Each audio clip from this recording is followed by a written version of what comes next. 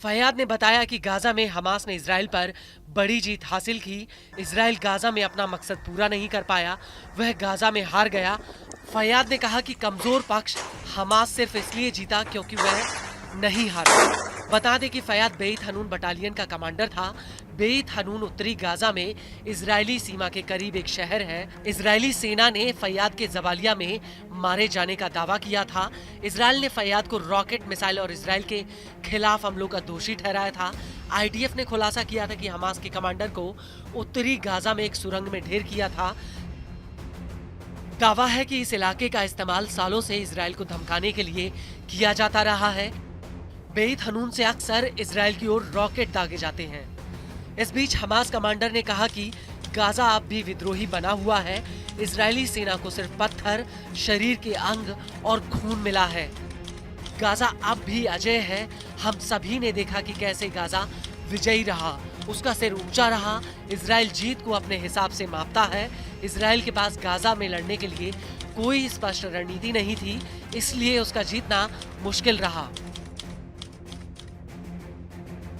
वहीं Israeli media outlet times of Israel की माने तो ये पहली बार नहीं है जब इजराइल ने गाजा में हमास के प्रमुख लोगों की हत्या का गलत दावा किया हो। इससे पहले भी कई बार इजरायली दावों को हमास ने खुद ही झुठलाते हुए बड़े खुलासे किए थे।